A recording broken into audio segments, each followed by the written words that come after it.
I love having my opinion challenged. And so when someone proves me wrong, like this example with Tara, I really encourage them to share their victory with the team so we can create this team culture that feels empowered to take chances. Because, we talked about earlier, I'm really direct, and, this whole concept of providing clarity and being open and honest. So just because I'm expressing my opinion where I might not like something, I don't want the team to feel like it's shot down and we can't go ahead and try it. So, we celebrate what we call proving Suzanne wrong when we have these instances where I like being challenged and testing new things. And we really celebrate when I guess I'm proven wrong. Welcome to How I Made It in Marketing from Marketing Sherpa. We scour pitches from hundreds of creative leaders and uncover specific examples, not just trending ideas or buzzword-laden schmaltz, real-world examples to help you transform yourself as a marketer. Now, here's your host, the Senior Director of Content and Marketing at Marketing Sherpa, Daniel Burstein, to tell you about today's guest. There's a conversation you need to have, and you've been putting it off for far too long. Maybe with someone who reports to you on your team, someone you report up to, or a client that's just not working out. Or maybe you're on the other side of things right now. Maybe you're in that murky place yourself where you're trying to read between the lines, wondering if you're doing the right things and doing them well. As my next guest learned, the discomfort of giving that clarity is far kinder than the chaos of leaving ambiguity. By embracing clarity and killing uncertainty, she's helped her teams achieve more with less stress. Here to share the stories behind those lessons, along with many more lesson-filled stories, is Suzanne Rodriguez, the Chief Marketing Officer of Avec. Thanks for joining us, Suzanne. Thanks for having me. Excited to be here. Well, let's take a look at your background so everyone knows who I'm talking about. Suzanne has been a marketing events manager at Hoover's, director of global customer marketing at SolarWinds, and VP of marketing demand gen at Spark Cognition. For the past 4 years, she's been at Avec. In 2021, the most recent year it accepted funding, Avec secured a $250 million growth investment from Great Hill Partners, and Rodriguez leads a team of 45 people in the marketing and sales development departments. So, Suzanne, give us a sense. What is your day like as CMO? Yeah, my day definitely varies depending on the day of week. So if it's earlier in the week, say Monday, I'm likely meeting with various leaders in the business, talking about the previous week's results. By the time we get to middle of the week, say Wednesday, I'm able to focus on more midterm, even longer term projects, things like upcoming product launches or SEO efforts. And if it's, say, Friday, I'm able to chunk out larger blocks of time to focus on more strategic projects. And Fridays tend to be where I have a lot of my one-on-ones. So I get to spend time with team members, the people doing the actual great work to be done in marketing. Well, today's a Friday, so I hope we have a strategic conversation. And I know I'm not your team member, but this should hopefully be a good one-on-one. So hopefully this fits into your Friday setup. So it definitely does. Awesome. Well, let's take a look at some of the things that Suzanne has made in marketing, see what we can learn from them. I've said this before, I've never worked in any other industry, but I don't feel like they get to make things like we do, right? If you're a podiatrist or an actuary, you don't make things, we make things. And the first lesson you learned was be an uncertainty killer. So how'd you learn this lesson? Yeah, I came across the term being an uncertainty killer more recently, but I learned this lesson a while back in my career. I was actually interning at a now defunct startup.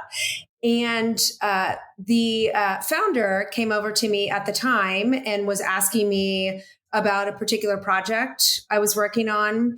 And as I gave him an update, he was genuinely surprised by all the progress I had made. And his advice to me was to over communicate.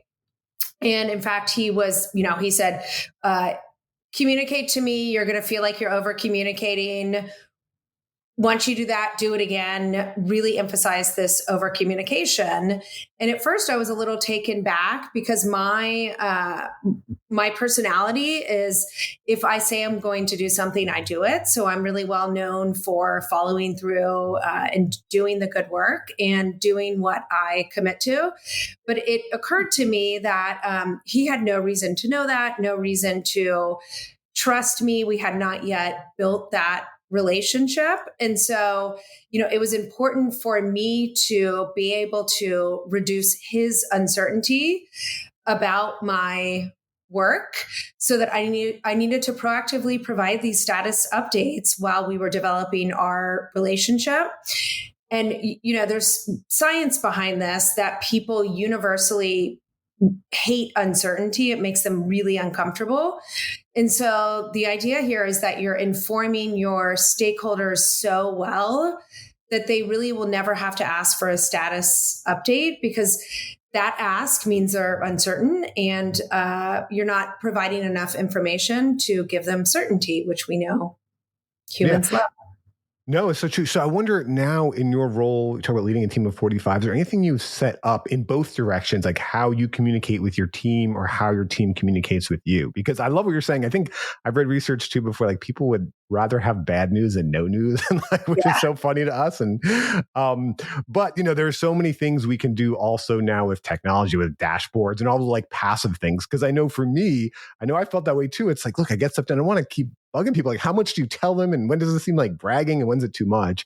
So with your team, like in both, have you set up something in how you communicate with them to reduce uncertainty, and how you want them to communicate back with you? Yeah, we definitely have consistent ways we communicate. Off the bat, you asked me about what my week is like. And I mentioned Mondays are the days for reporting on the previous week. So we have systems in place where we are constantly communicating and giving updates, and we have a pretty robust structure there. I also would say that I have this lesson of reducing uncertainty. I share freely and often with folks on my team. So they're very much aware that I am like proactive information. And so I think that sort of drives that culture that makes it a little bit more natural for us. Well, let's talk about building that team and how you build a team. So you have this lesson: don't always trust your gut, and you learn this by hiring. I know I've heard that saying, like attracts like, and does that kind of sometimes mess us up when we're hiring? Yeah. And, this lesson in particular for me is really interesting because I have really good instincts and I really rely on my instincts, and my gut served me really well initially. So the, particular example I'm speaking to is around not always trusting my gut when hiring. And so when I was at SolarWinds years back, and I started as an individual contributor, and as I started building a small team, I was hiring people to do a job that I'd done before.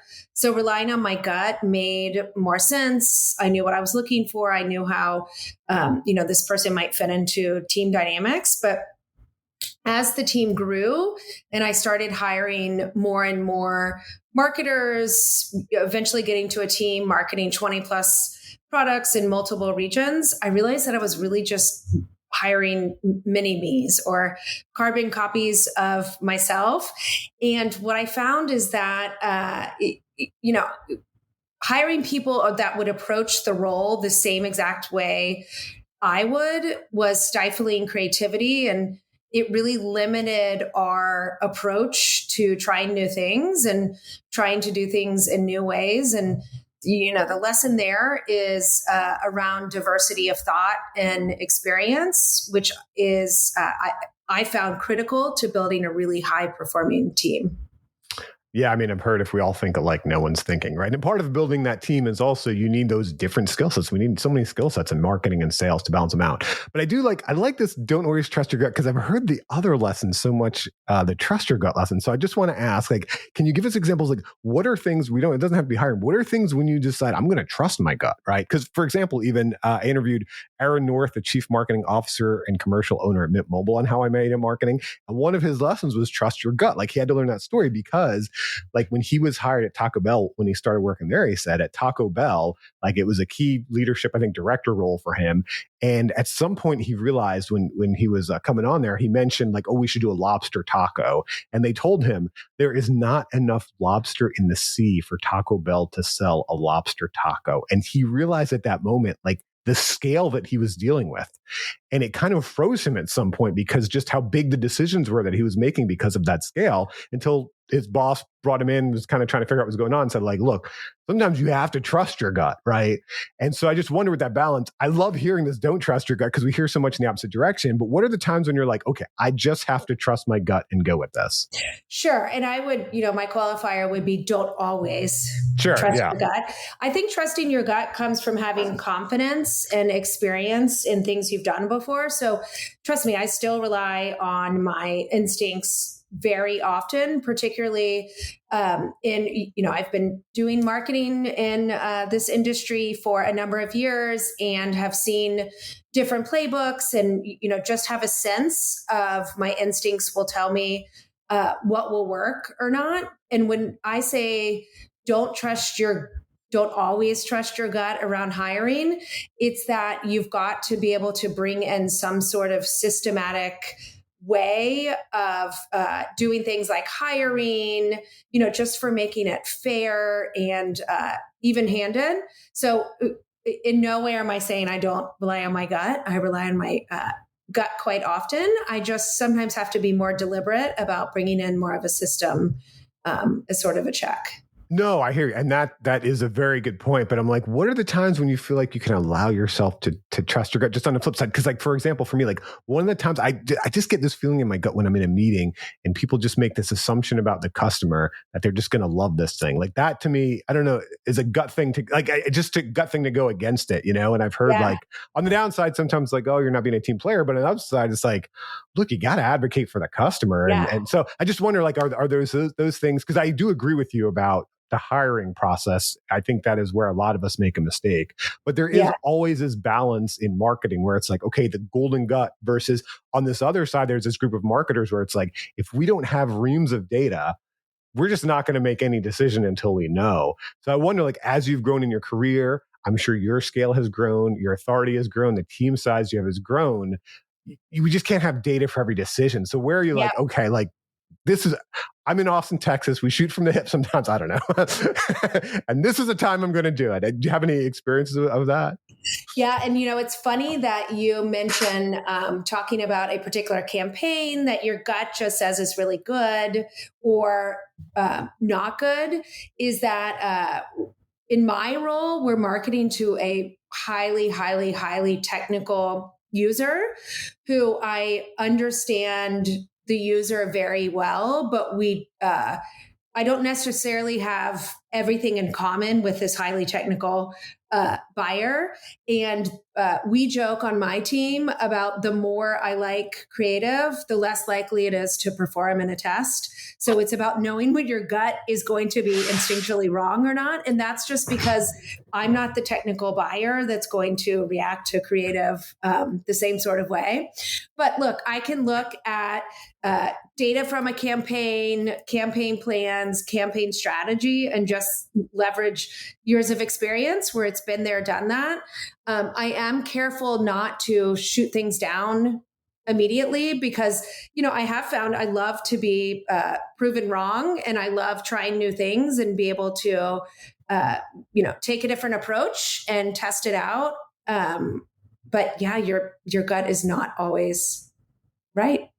Well, we're going to talk about a time you're proven wrong by a test at the end. I look forward to that. And I haven't heard that before of the like doing the opposite. Yeah. Because I've said before, so, there's this dawn of realization I had early in my career that I'm not the customer. I remember I was a copywriter and we just straight out of college. And like in college, I didn't have any classes before noon if I could help it. Right. And so I was writing for like these third, fourth home ski and ski out condos in like Bachelor Gulch Village and Colorado and Vail. And I presented some campaign to my boss of like sleep in and whatever, blah, blah. And he's like, sleep in. He's like, these are the titans of industry. They're up at like 5 to see what the markets are doing in Europe or Asia or whatever, and blah, blah. And it just blew my mind. I'm like, why be that successful and have to wake up early? I thought the point of being successful was sleeping in. This was like my, 22-year-old self when I was starting out of college. And then I had that realization, I'm not the customer. I have not heard what you said. I like sometimes realizing maybe you're even the opposite of the customer and you have to do what they don't like, which brings up, I don't know if you're a Seinfeld fan, but that was a great episode. The George Costanza episode, if everything you do is wrong, the opposite must be right. I do. Yeah. So I'm going to take that away. If you've got a very difficult audience than you, like a very technical audience, maybe try the opposite of what you like. Maybe that's what they'd go for. That's really interesting. We have another lesson here. Clear is kind. I like this, I think, kind of bookending with this just kind of clarity of this communication we have. So how did you learn this clear is kind lesson, and where does it fall in your career in reference to the uncertainty killer? Because I see a lot of parallelism here. This is a lesson also, I picked up the phrase from Brene Brown, but I learned it a while back in my career, not at the internship, but not that long after, and it was when I had a leader that was conflict avoidant, and I would say maybe even non-communicative. And this idea from Brene Brown about clear is kind is that too many leaders in particular avoid tough conversations, including honest, productive feedback. And so in this particular example, there was a problematic performer on our team that our leader just wouldn't address directly with the individual. And instead, spoke to other team members. And really what ended up happening is that it created a sort of a passive aggressive team culture that was a bit prone to gossip. And, that dreaded meeting after the meeting where all the back channel communication happens, that became pervasive. And for high performers on the team, myself included, we were really distracted. And it just wasn't the kind of environment that was productive and healthy.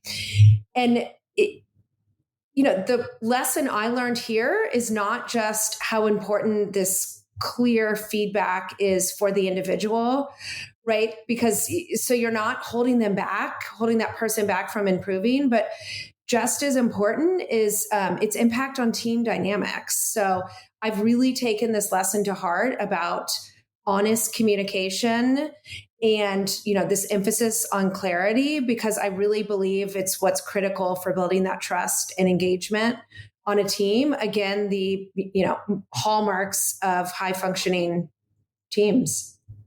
Yeah. So I wonder, is there any, again, specific tactic or approach you take to make sure that when someone's falling behind, it's clear to them and you communicate with them? Because hearing you talk, with the one-on-ones you talk about having, in addition to the kind of two-way communication you tend to have, it seems like you have a very systematized process, and that's not just kind of randomly happening. I've heard this time and time again on how I made it marketing, especially people early in their career. They're like, the most helpful thing to me was when someone gave me some very difficult feedback about things I was doing bad and wrong because I learned how to improve. Like, we all know that, but as human beings, like, we just don't want to do that. And then add on top of it, and this is the topic we're going to talk about too, a lot of times we have these remote teams where this conversation could be harder. So do you have a sense, like, is there any system or process or tactic you do to make sure this happens on your team? Yeah. So, to your point, it's what we're talking about now. I'm sitting here talking about all these lessons I learned from getting feedback from others. And you're right. When you are giving feedback to someone, everyone wants constructive, productive feedback.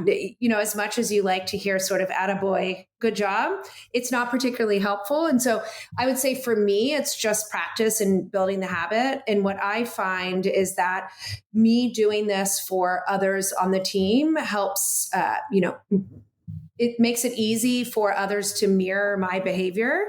And so we just create this culture that is, open and honest. And, at Avik, we have formal trainings on the right way to give feedback to make it productive so that people get in the habit of doing it. And it's just built into the core of our culture, and it's always with positive intent and given in a productive way. So it just becomes more and more natural. Yeah, I mean, the other thing I've seen is specificity. So I remember early in my, I think that's what really frustrates people when they get negative feedback. I remember early in my career, I was working on taglines. I just trying to get, and I just could not get these taglines enough and go, and at one point my boss he's got this big dictionary. This was like in the early days before the internet was that much. And then there's huge dictionaries on his desk and just kind of puts his hand on it. He's like, it's in there somewhere. I was saying, but maybe a little clearer feedback about why these taglines are off. There's a lot of words in that book. But okay, talking about working with people, that's a key thing we do as marketers. In the first half of the podcast, we just talked about some of the things that Suzanne learned from the things she made. In just a minute, we're going to talk about some of the lessons from some of the people she collaborated with. But first, I should mention that the How I Made It in Marketing podcast is underwritten by MECLabs AI, the parent organization of Marketing Sherpa. You can get a 3-month free scholarship to the AI Guild and get conversion-focused training from the lab that helped pioneer the conversion industry. Get your scholarship at join.meclabsai.com. That's join.meclabsai.com, courtesy of MECLabs AI. All right, let's talk about some lessons from the people you collaborated with. The first person you mentioned was Jackie Murphy, the former CMO at Avik. And you said you learned from Jackie from the way she would lean in and listen on Zoom to connect and build deep relationships remotely. So how did you learn that from Jackie? Like, what did you see? Yeah. So, to begin with, Jackie is incredibly charismatic. She is able to just build this sort of loyalty and trust with the team like no one I've ever seen before. So she can rally teams to pull off seemingly anything. But what I really learned from her is how she built all of those relationships virtually. So Jackie is the former CMO at Avik. She hired, onboarded, recruited me, all without meeting face-to-face or, I didn't meet her face-to-face or anyone on the team. And in fact, when Avik is now a fully remote company, but at the time we were still had an office, a Canadian-based company, and I was only the second one hired in the States. And at the time, the border was closed, so it was months and months before I even met someone in person. And I really watched what she did, trying to emulate her style of virtual communication. And she really prioritized these one-to-one meetings where she got to know members of the marketing team as individuals and really, fully connect on Zoom, always with the camera on, sort of leaning in to learn more about people as individuals. And I will say it served me really well in my career at Avik because we are now fully remote companies. So in my tenure at Avik, I've also hired, led, and grown a team completely remotely.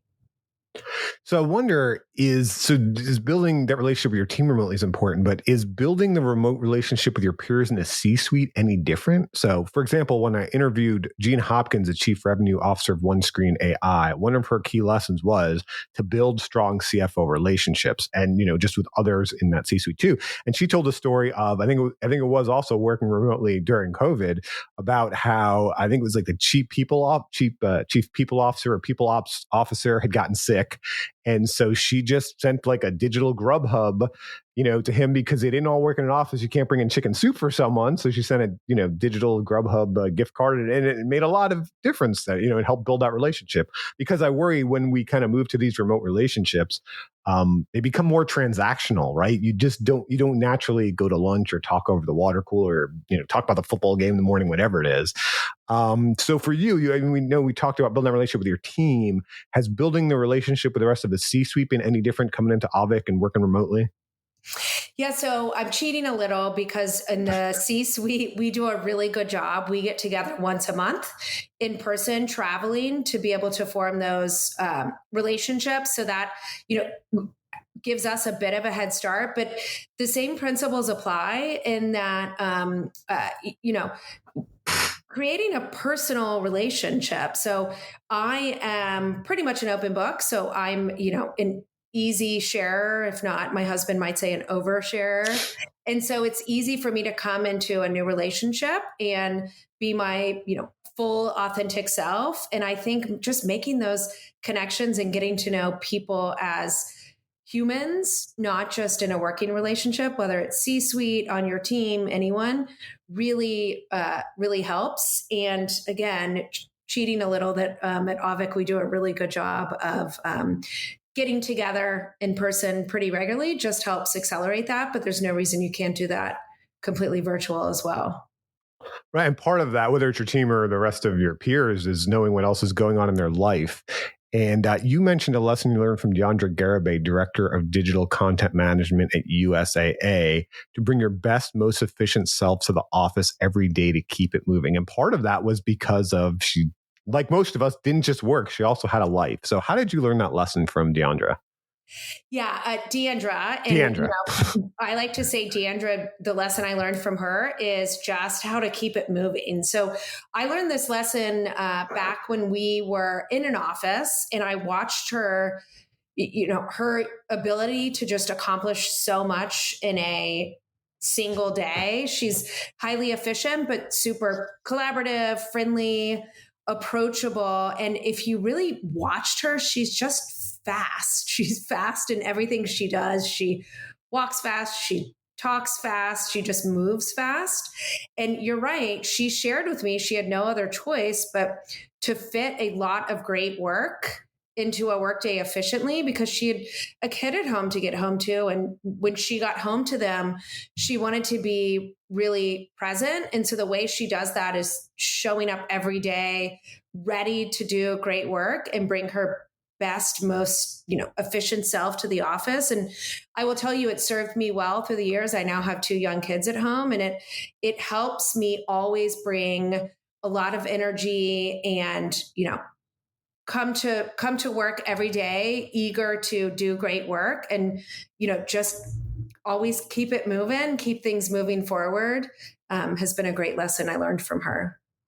When we talk about managing your team, managing remotely, is there anything special you do to make sure some dependencies don't stop one team member from being able to, produce something for a project when it's, they're being stuck with another team member? Because one thing I've noticed when you talk about keep it moving is when we went from, we used to be an in-person company to a remote company, I was able to do so much more, and I got so much more efficient because we didn't have the things that I just mentioned before were so nice. You don't have someone stopping by your office. You're not in an open office floor plan. Even though I had my own office, it's still open office, and there's a lot of noise, and that kind of slows you down. You don't have all those things going. And the way I noticed it is my daughter was doing remote school, and I noticed she'd be done at like 10 a.m. every morning or something like that. And I'd be like, "Are you really doing your schoolwork?" And she's like, "Yeah, Dad." The funny thing is like I guess we do a lot of stuff at school in person. That's not really the work, because just doing my work, I'm done in like an hour or two. And I noticed not that I can do it that quickly. I'm like, wow, yeah, I am getting so much more done too working at home. But the biggest challenge is, well, when you're like working on this project intensely and you've got some dependency and you're relying on someone else, and like how much do you Slack them or bug them or get in a meeting? Because you can't just walk into their office and see what's going on. Or like when we were trying to get a website up, I could just walk in with the devs and sit in their office for a while and going back and forth and QAing real quick. It's that part is harder. So I wonder, we talked about the social part. Is there anything you do to keep projects more fluidly moving now that things are remote versus earlier in your career when they were in person? Yeah. And I do think a lot of that is building the foundation for those relationships. So at Avik, we are a very Slack heavy culture. We use Slack a lot. And, what I found is building a relationship makes it a lot easy to pop in and interrupt someone's day, asking them a question over Slack, and it's really efficient and effective. And, look, I'm in marketing. We have a reputation for liking meetings. And I would say we do have a lot of meetings where we are focused on building those relationships and trust. We have regular meetings on updating on status of the business. We also do things like every Friday, we have something that we call All Y'all, where everyone shows up, and it's really a time with the same sort of conversations you'd have just walking by someone's desk, or water cooler conversations. And, we somewhat formalize it in that we rotate and everyone has a question of the day. So someone's in charge of bringing a question of the day to that weekly meeting, but it's a great way to show up and build those relationships authentically that you wouldn't otherwise get virtually. And then otherwise, I will say I have really, really smart people on the marketing team that are very skilled at using Jira and project management tools that make sure nothing is missed along the way. That helps a lot. All right. Well, speaking about those projects, let's talk about how to prioritize them, right? You mentioned you learned from Carolyn McLaughlin, the principal at V2V4V, to prioritize by business impact. So how'd you learn this from Carolyn? Yeah. So I worked with Caroline at PlanView. And she led a team that served a lot of internal customers.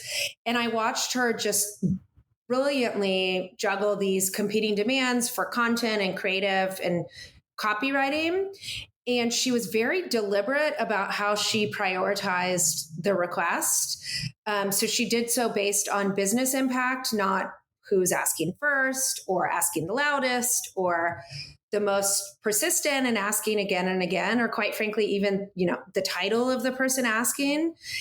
And watching her do that has really served me well in my career, particularly, now I'm helping to set priorities for a shared services team.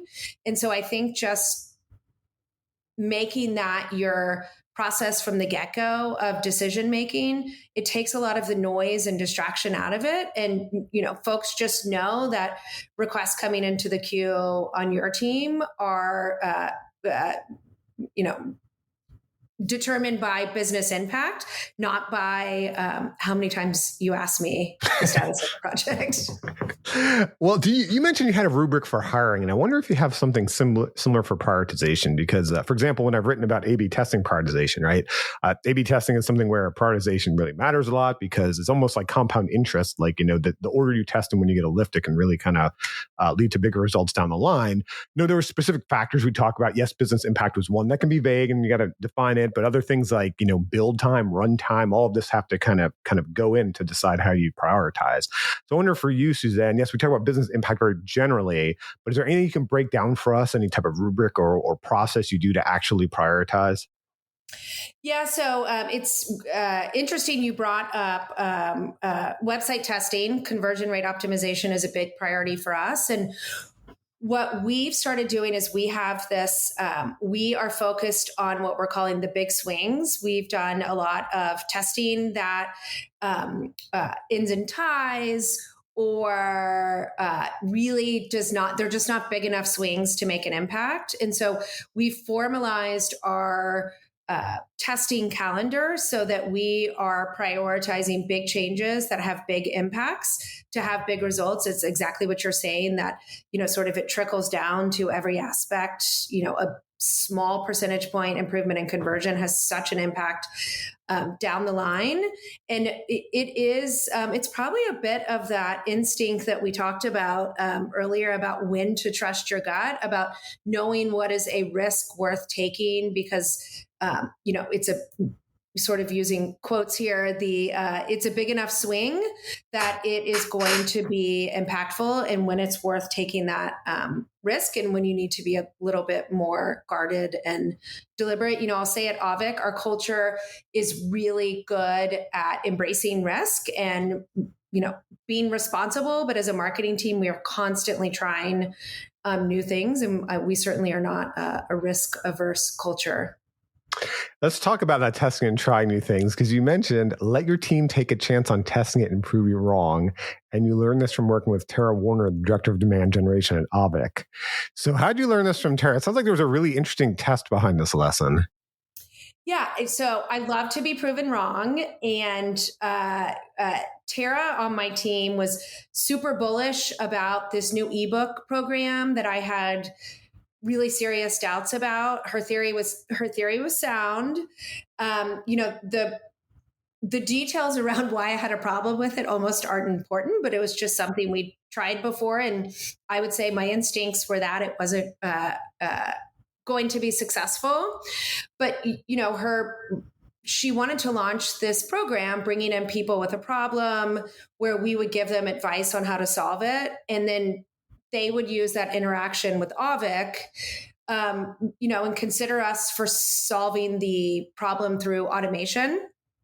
Like I said, I was highly skeptical, but I trust Tara and she really believed in it. And so we took a chance on testing it. And I will tell you, we're really seeing this approach beginning to pay off. And what I love doing is, I love having my opinion challenged. And so when someone proves me wrong, like this example with Tara, I really encourage them to share their victory with the team so we can create this team culture that feels empowered to take chances. Because, we talked about earlier, I'm really direct, and, this whole concept of providing clarity and being open and honest. So just because I'm expressing my opinion where I might not like something, I don't want the team to feel like it's shot down and we can't go ahead and try it. So,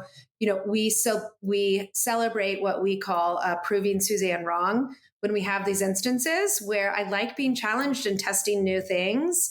And we really celebrate when I guess I'm proven wrong. I love that. That's great. And it's a great way to model the behavior for your team. But I think this brings us kind of back to where we started. So we talk about when you trust your gut, when you not trust your gut. Testing is a way to challenge your gut, if you will. But you also did mention in that beginning in hiring about like, okay, you have a specific rubric. So I wonder, what are the things you're looking for? Like, where are you looking for diversity and where are you looking for specific things that the whole team has to have? Because you mentioned risk, and that is such an example of, okay, this is either a team culture, it's not. And I had a similar experience what you're talking about. I love your experience because we had just hired on our team, a junior writer, and we were in a meeting. So our CEO is Flint McLaughlin. He's kind of one of the forefathers of conversion optimization and testing. And so we were in a meeting, and he asked this young writer, fairly new, what was his idea for this? And he said, let's put it into a test. And so we tested Flint, who again, the founder of the company, father of conversion optimization, versus new writer. The great thing is the new writers line won. And not only did it win, I was in Las Vegas at the Aria Hotel in the front row. I got this email from him where he said it won 15 minutes before Flint was about to go on stage and teach at our email summit, partly about A/B testing. And so I wanted to give Flint a hard time. And so I just said, hey, buddy, like, here's to give you some confidence on stage when you're going to speak about, like, I know so much about testing to teach everyone. Like, this guy we just hired beat you. And then what he did next really surprised me. I was just teasing him and trying to give him a hard time because he's a great speaker. He said, oh, we got to show that.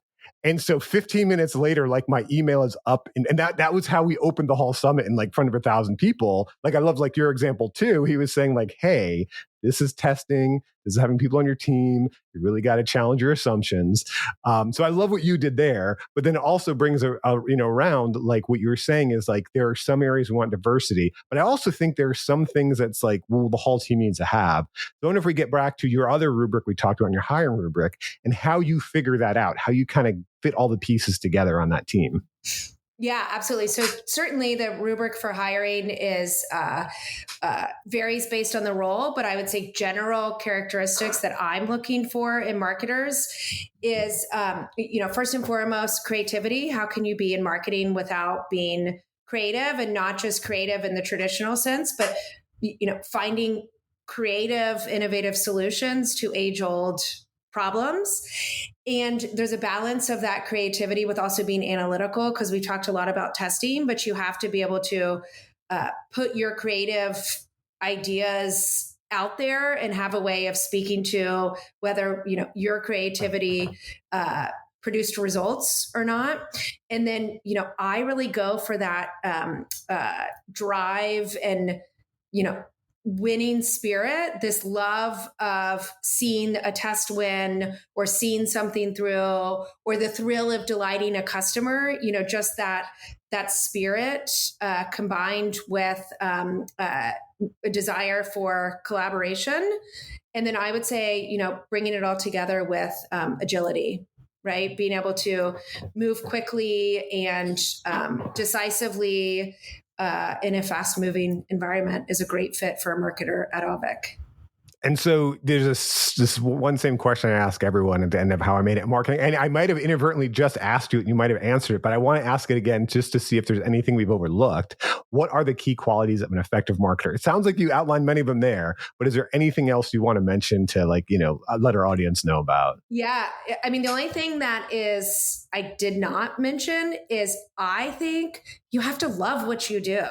I wake up every day so excited about the work that I'm doing, and you can see it. It comes through in the work I do, leading a team and just being, genuinely enthusiastic. It's contagious. And so I would just say to all the marketers out there, find something you love marketing, find something you love doing, because it makes it a whole lot more fun and also makes you a lot more successful.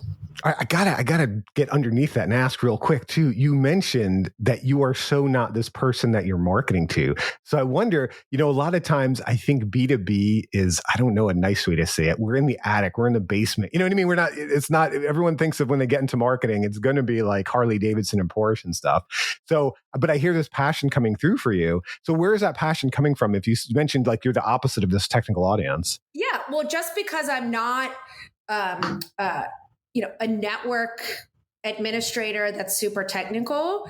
And I know that our customers are smarter than I am. But that does not mean that I don't understand their pain points and what their day-to-day life is like and the challenges that they are up against. So that's the difference, where I might not have the most in common with our customer, but you better believe I understand their pain points and I'm really passionate about the work they do and how, Ovid can help them solve those problems. So it's a matter of understanding the day-to-day problems they're running into versus, understanding how they do their job, I think is the difference. I always talk about, as marketers, a great thing we get to do is build things, but you do bring up, I do think something else we get to do is understand people's goals and opportunities and really help serve them. It's not just selling stuff, right? It's not just getting leads. It's really helping people meet their goals and opportunities when we're doing this well, I think. So thank you so much for sharing your passion with us today, Suzanne, and all these lessons and stories from your career. I really enjoyed this. Yeah, this was great. Thanks so much for having me. I really enjoyed the discussion. And thanks to everyone for listening. Thank you for joining us for How I Made It in Marketing with Daniel Burstein. Now that you've gotten inspiration for transforming yourself as a marketer, get some ideas for your next marketing campaign from Marketing Sherpa's extensive library of free case studies at marketingsherpa.com. That's marketingsherpa.com.